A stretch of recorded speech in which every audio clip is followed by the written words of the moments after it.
Buenas noches, hermanos.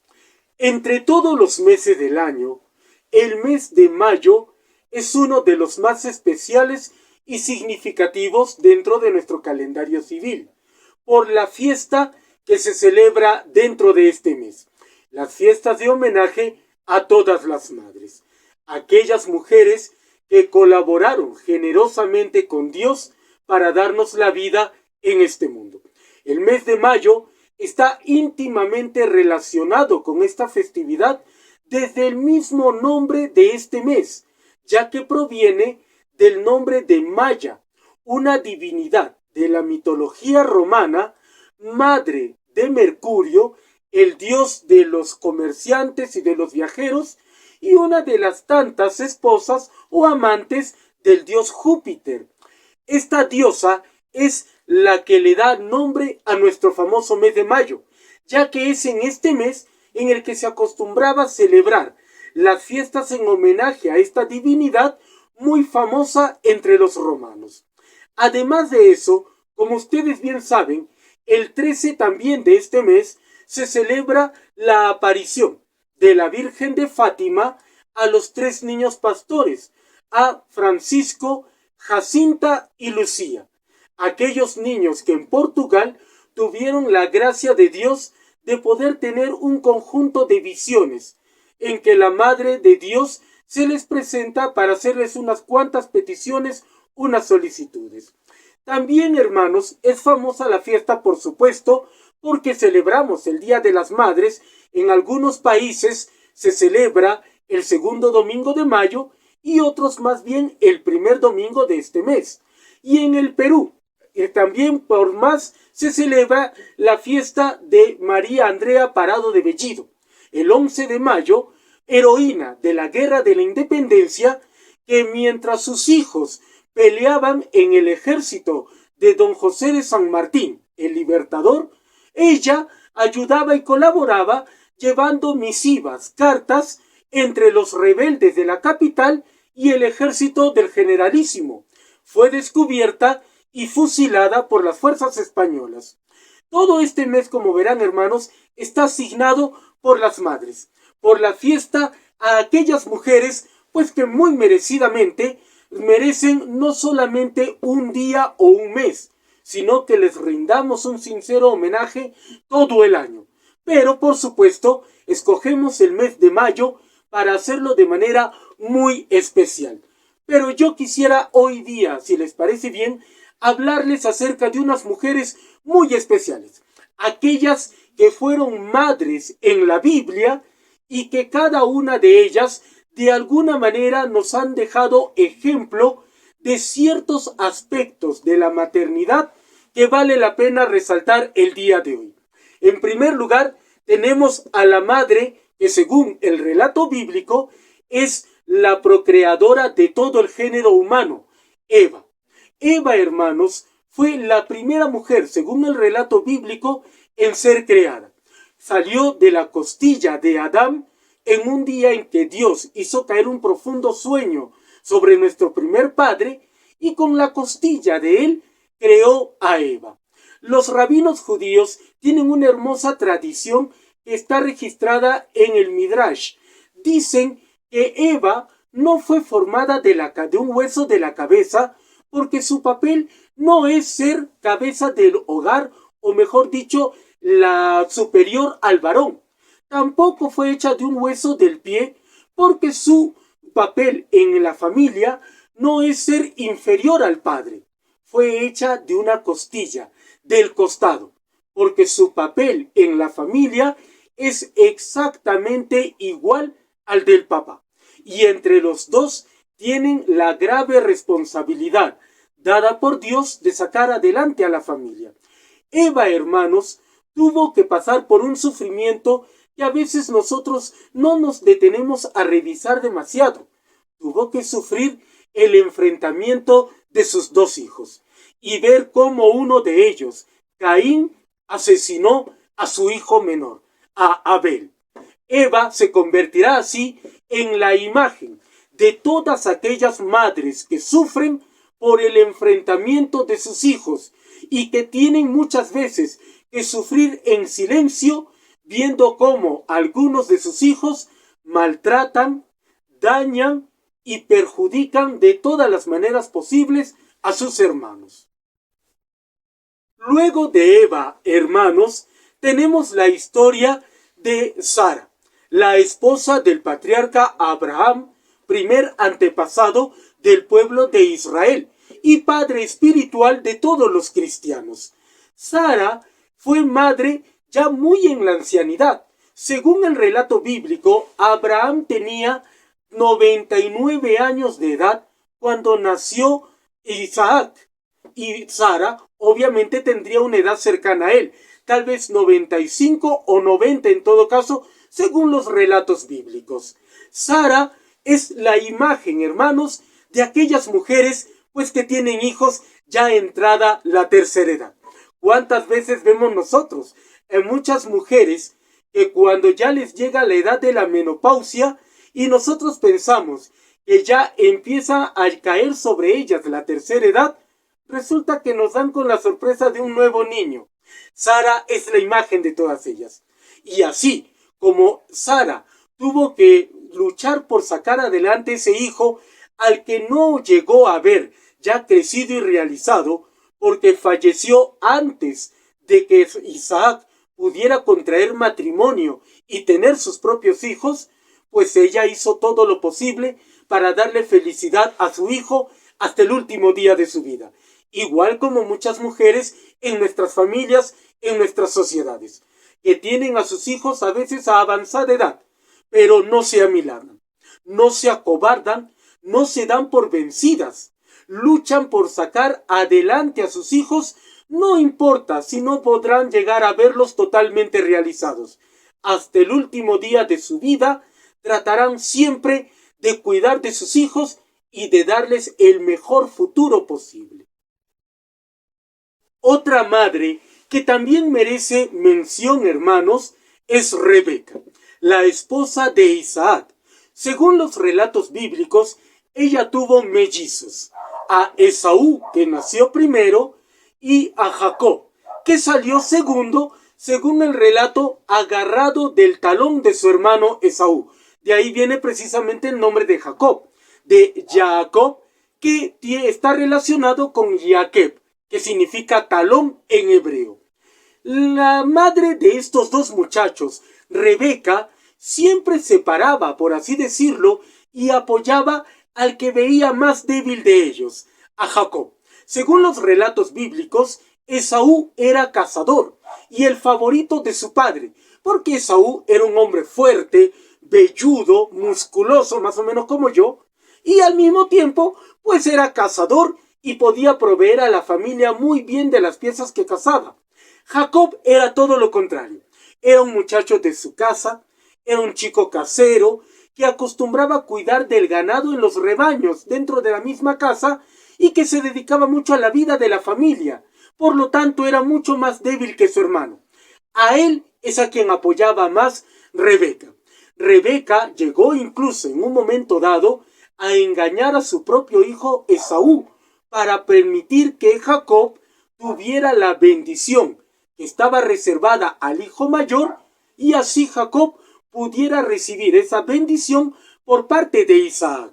Rebeca es la imagen de aquellas madres que no es que quieran más a un hijo que al otro, sino que siempre viven apoyando y protegiendo a aquel hijo al que sienten más necesitado. ¿Cuántas de nuestras madres hacen exactamente lo mismo y nosotros a veces las juzgamos y hasta de mala manera?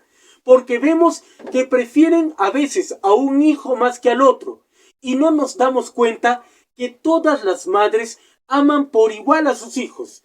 La única diferencia es que siempre aman de manera distinta, si queremos decir, manifiestan el amor de distinta manera dependiendo de las necesidades de cada hijo. El hijo más fuerte, más independiente, que puede valerse por sí solo, obviamente merecerá de la madre menos preocupación que el hijo más débil, que aquel que muchas veces necesita mucha más ayuda para salir adelante. Rebeca es imagen de todas esas madres, aquellas que hacen hasta lo imposible para que aquel hijo que piensan que es el más débil tenga ciertas oportunidades en la vida.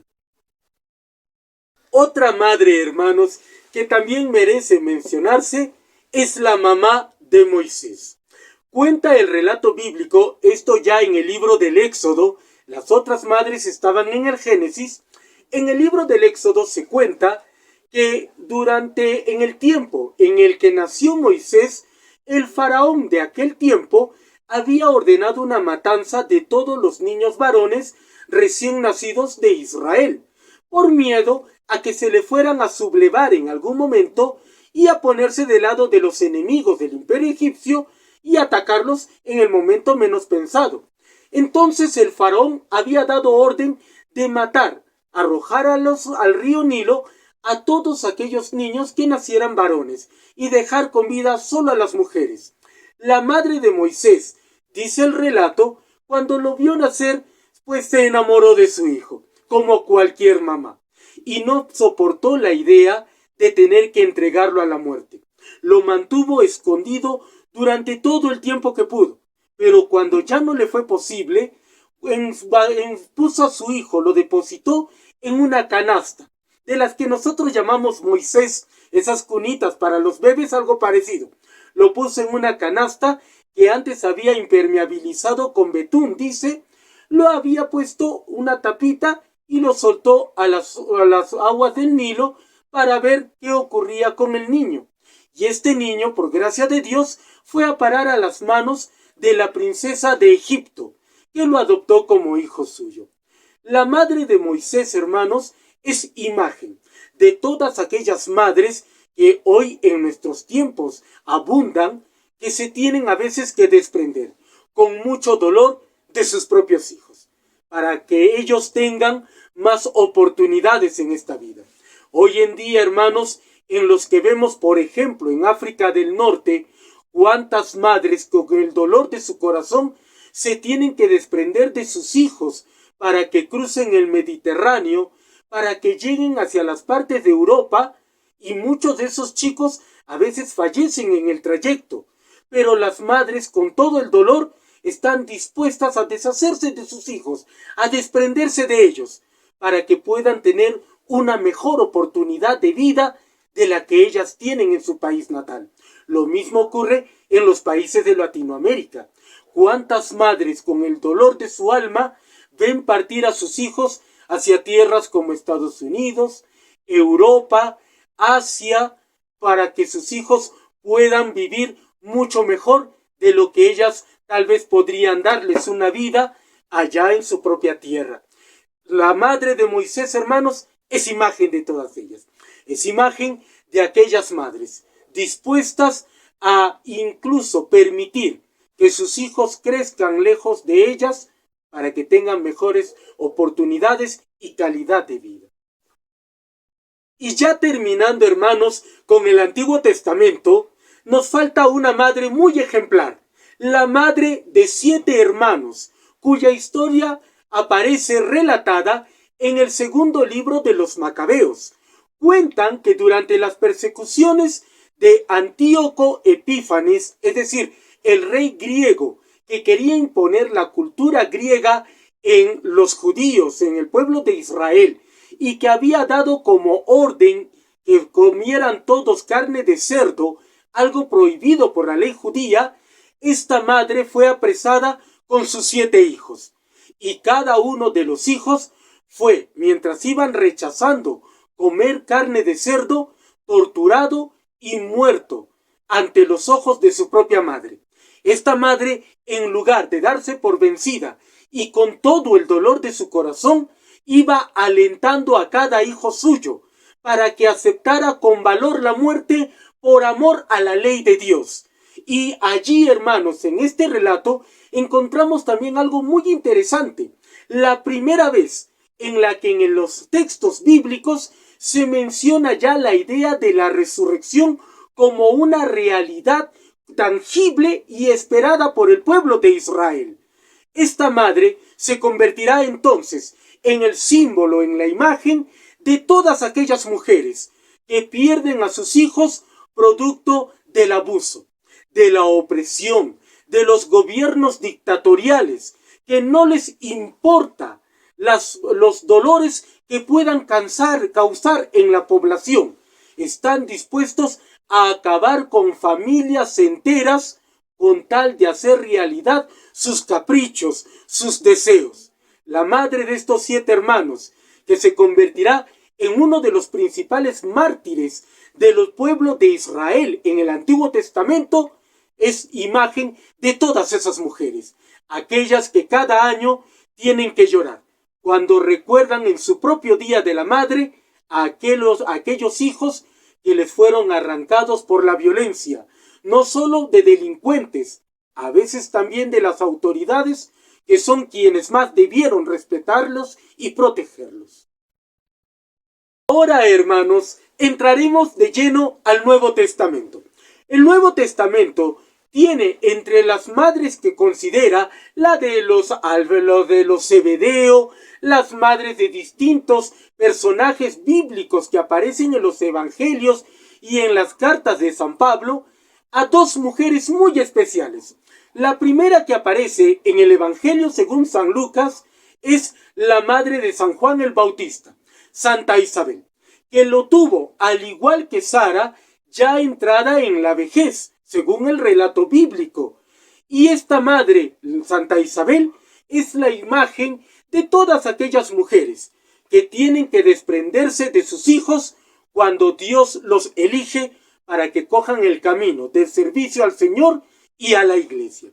La madre de Isabel tuvo que ver a su hijo, luego de cuidarlo y criarlo en los primeros tiempos, pues que su hijo escogiera el camino del Señor, tal como lo dice el Evangelio de San Lucas, que el niño fue creciendo y con el pasar del tiempo vivió una vida de soledad en el desierto, porque sintió el llamado de Dios desde muy temprana edad y empezó ya a dedicarse de lleno a su servicio.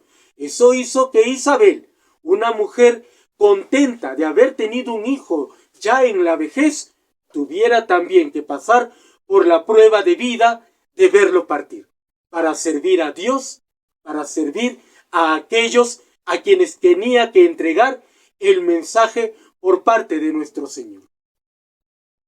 Y por último, hermanos, y cerrando ya con broche de diamantes esta hermosa lista de las grandes madres que aparecen en la Biblia, ¿cómo no mencionar a la Santísima Virgen María, Madre de nuestro Señor Jesucristo, que acumula, por así decirlo, en su sola persona todas las virtudes, los aspectos positivos y aquellas características que hacen de las madres seres tan valiosos en nuestra sociedad, en nuestra historia, en nuestra humanidad? Empezando, hermanos, por su generosidad, al aceptar colaborar con Dios para ser la madre de su propio hijo en este mundo. Una generosidad que no solamente le acarreará alegrías durante el tiempo de vida de Cristo en nuestra tierra, no solamente significará orgullo para la Virgen, también significará momentos de dolor, de sufrimiento, de desolación, tal como lo había vaticinado Simeón el día que la Virgen fue a llevar a Cristo para ser presentado al templo recién nacido, y este noble anciano se le acerca y le profetiza que en algún momento una espada le ha de atravesar a ella el corazón. Así es la generosidad con la que la Virgen decide colaborar con Dios. También es muestra de obediencia, porque nunca se apartó de aquel compromiso que había adquirido con el Señor. También es una prueba tremenda de agudeza mental, porque supo muy bien cómo hacer las preguntas debidas a Dios para poder saber de qué se trataba, en qué se estaba metiendo. No podemos hablar de una virgen cándida o ingenua, sino una mujer que sabía muy bien cuál era su papel en aquel compromiso que Dios le estaba pidiendo que se comprometiera con él. También vamos a ver su generosidad, hermanos, luego de la resurrección de Cristo, cuando Cristo asciende a los cielos y la Virgen se convierte en un manto protector, si queremos decir, para la iglesia, acompañando a los apóstoles, a los primeros discípulos y luego, para toda la eternidad, a nosotros, los miembros de la iglesia y todas aquellas personas que de buen corazón tratan de hacer las cosas bien en este mundo. La Virgen María, hermanos, se convierte así entonces en imagen de todas las cosas buenas, las virtudes y las características que adornan a las madres, aquellas que han recibido de Dios la gracia de la maternidad en este mundo. Así como las madres que acabamos de mencionar, hermanos, hay muchas más en los relatos bíblicos. Está la madre de Samuel, la madre de Sansón, aparecen distintas madres, la madre del rey Salomón, que entre intrigas, entre las cortes del palacio, pues supo cómo conseguir la corona para su propio hijo, y también se convertirá en modelo de ciertos tipos de madres. Encontraremos personas, mujeres, que sin haber dado a luz, se convirtieron también en madres de sus sobrinos, se convirtieron en madres de grandes héroes, personajes de la Biblia. La Biblia, hermanos, nos cuenta así, cómo Dios ha utilizado a través de los relatos bíblicos y de la historia bíblica a santas mujeres que a través de la maternidad pues nos dieron grandes ejemplos de vida. Y son esos grandes ejemplos los que también recordamos, hermanos, en el mes de mayo. A esas mujeres que estando en la Biblia o viviendo entre nosotros actualmente y las que vivieron a través de nuestra historia nos han dejado grandes ejemplos de cómo se debe cuidar a los hijos, tanto a los que salieron de su propio vientre como a aquellos que sin haber dado a luz, ellas mismas se hicieron cargo, las cuidaron y los sacaron adelante. Por eso, hermanos, hoy yo les digo en el mes de mayo a todas las mamás, feliz día. Feliz día a todas las madres, independientemente de la creencia, la iglesia o la religión a la que pertenezcan. Feliz día a todas ustedes. A las que son mamás, feliz día, por la generosidad que han tenido al permitir nuestro nacimiento en este mundo. A las que son abuelitas, feliz día, porque como dicen en mi tierra, ustedes son doblemente mamás. Y sobre todo aquellas que dejando de lado su propia vida y su tranquilidad, han cuidado de sus nietos. Yo mismo fui también criado por mi abuelita y por eso, con orgullo digo que soy producto de la crianza de mi madre y de mi abuelita. Feliz día también para ustedes. Feliz día para las tías, para las madrinas, para las hermanas mayores, para aquellas que tal vez no pudieron gozar de la dicha de ser madres en este mundo, pero que sí, Dios les dio la oportunidad de hacer realidad su instinto materno en la crianza y el cuidado de otros niños, de sus ahijados, de sus sobrinos, de sus hermanos menores y de cualquier persona que en algún momento necesitó de sus cuidados. A todos ustedes, un feliz día, que el Señor las bendiga y que con el pasar del tiempo, cuando se les recuerde, también se diga de ustedes que fueron heroínas en nuestra historia. Muy buenas noches, hermanos, y que el Señor los bendiga siempre.